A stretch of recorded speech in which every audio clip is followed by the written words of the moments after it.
I am utilizing the Bit Integrations plugin to establish a connection between these two platforms. Let's go to Bit Integration Dashboard. Now click Create Integration. Now search and select the trigger, which is ARForms.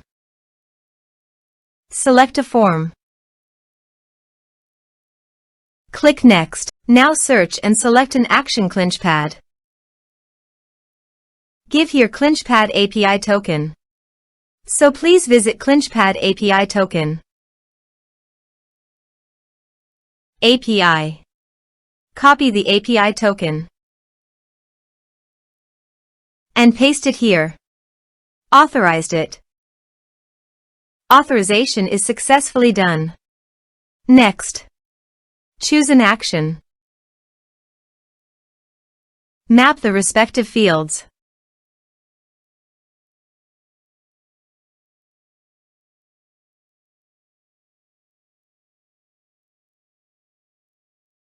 You can add actions by checking the box.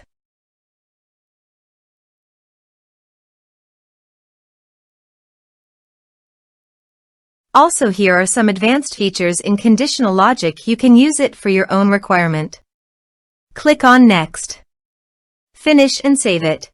Now go to your form and type some information and submit the form.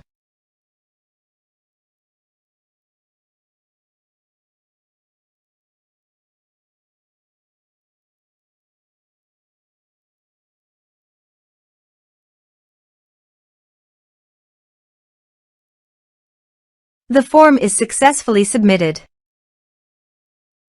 Now go to your ClinchPad site, More, Contacts. Here you can see the data came successfully in ClinchPad. Thanks for watching.